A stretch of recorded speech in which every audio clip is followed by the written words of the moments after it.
जय श्रीमन नारायण। नमस्कार दोस्तों, मेरे चैनल में आपका स्वागत है। आज मैं आप लोगों को कार्तिक मास महात्म कथा अध्याय 1 सुनाने जा रही हूँ।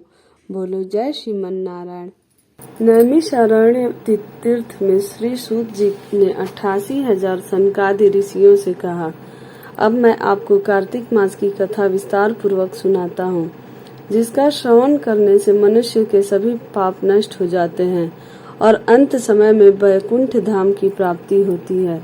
सूत जी ने कहा, श्री कृष्ण जी से अनुमति लेकर देवर्षि नारद के चले जाने के पश्चात सत्यभामा प्रसन्न होकर भगवान कृष्ण से बोली, हे प्रभु, मैं धन्य हुई, मेरा जन्म सफल हुआ।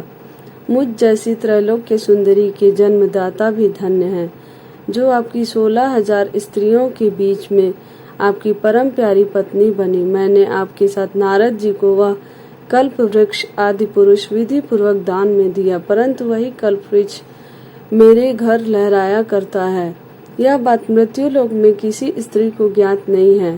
हे त्रिलोकी नाथ, मैं आपसे कुछ पूछने की इच्छुक हूँ। आप मुझे कृपया कार्तिक महात्म्य की कथा विस्तार पूर्वक सुनाइए, जिसको सुनकर मेरा हित हो और जिसकी करने से कल्प पर्यंत भी आप मुझसे विमुख न हो। सूत जी आगे बोले, सत्यभामा के ऐसे वचन सुनकर श्री कृष्ण ने हंसते हुए सत्यभामा का हाथ पकड़ा और अपने सेवकों को वहीं रुकने के लिए कहकर विलास युक्त अपनी पत्नी को कल्प वृक्ष के नीचे ले गए। फिर हंसकर बोले, हे प्रिय, 16,000 रानियों में से तुम मुझे प्राणों के समान प्यारी हो। तुम्हारे लिए मैंने इंद्र एवं देवताओं से विरोध किया था। हे कांते, जो बात तुमने मुझसे पूछी है उसे सुनो।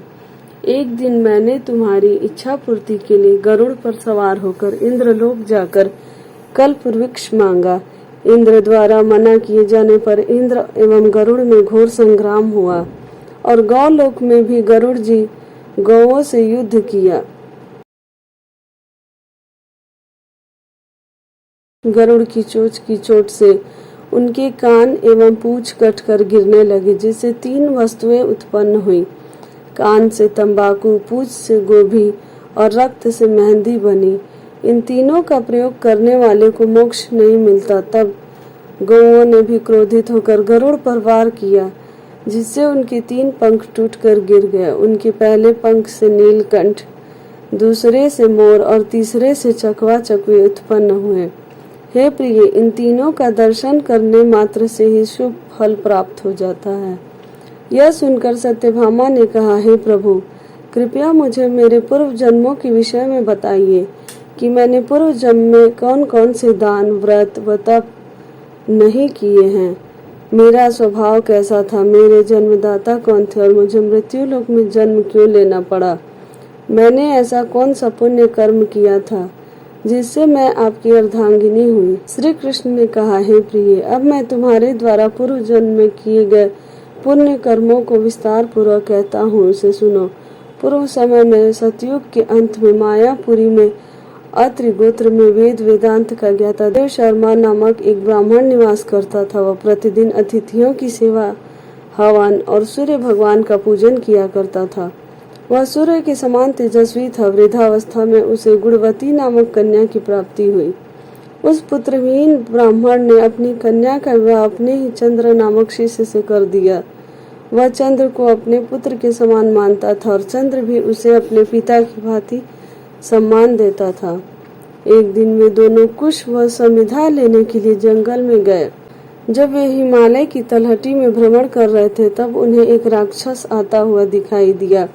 उस राक्षस को देखकर भय के कारण उनके अंग शिथिल हो गए और वे वहां से भागने में भी असमर्थ हो गए। तब उस काल के समान राक्षस ने उन दोनों को मार डाला। चूंकि वे धर्मात्मा थे, इसलिए मेरे पार्षद उन्हें मेरे वैकुंठ धाम में मेरे पास ले आए। उन दोनों द्वारा आजीवन सूर्य भगवान की पूजा किए जाने के कारण मैं दोनों पर अति प्रसन्न हुआ। गणेश जी, शिव जी, सूर्य व देवी, इन सब की पूजा करने वाले मनुष्य को स्वर्ग की प्राप्ति होती है। मैं एक होता हुआ भी काल और कर्मों के भेद से 5 प्रकार का होता हूँ। जैसे एक देवदत्त, पिता, भ्राता आदि नामों से पुकारा जाता है। जब वे दोनों विमान पर आरूढ़ होकर सूर्य के समान तेजस्वी रूपवान चंदन की माला धारण किए हुए मेरे भवन में आए तो वे दिव्य भोगों को भोगने लगे। बोलो विष्णु भगवान की जय। इस तरह कार्तिक मास की कथा का पहला अध्याय पूरा हुआ। अगर आपको मेरी कथा अच्छी